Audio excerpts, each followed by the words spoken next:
My neighbor forged my signature while I was in the hospital. When I came home, he'd built a mansion right in the middle of my farm. My name is Samuel Carter.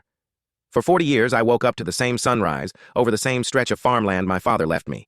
It wasn't much, just soil, sweat, and memories.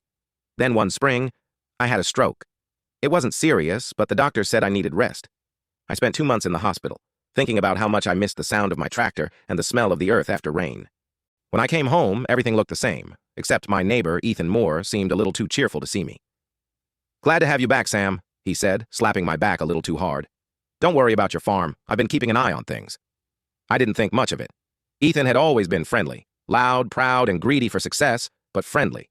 That was until I got a letter from the county office. It said my land deed had been transferred, signed, apparently, by me. My heart stopped. My hands shook as I read it again. Transferred, sold, legally. I drove to Ethan's place.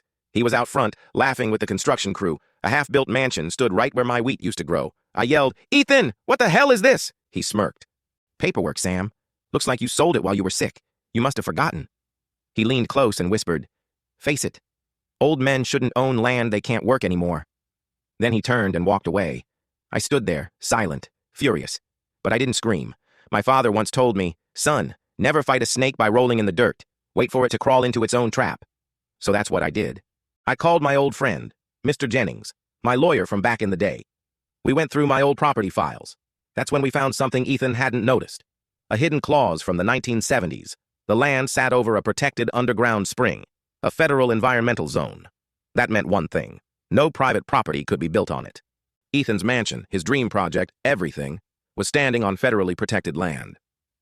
We filed the paperwork quietly. No noise, no warning. 2 months later, Ethan threw his big housewarming party. He had guests, champagne, and lights. He even invited the mayor. Halfway through the night, a white government truck pulled up. 2 officers stepped out with documents in hand.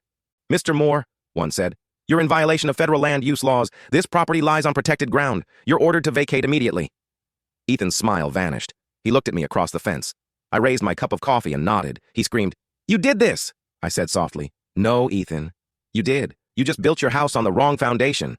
30 days later, I watched from my porch as bulldozers tore down his mansion, brick by brick. He stood by the road, speechless, watching years of greed crumble into dust. I drove by on my old tractor and said, "Told you, son. The land always belongs to those who respect it." Now the soil is mine again. I plant every morning the same way my father did. And every time I look at that patch of grass where Ethan's house once stood, I smile. He stole my land with a pen, but I took it back with patience and the truth.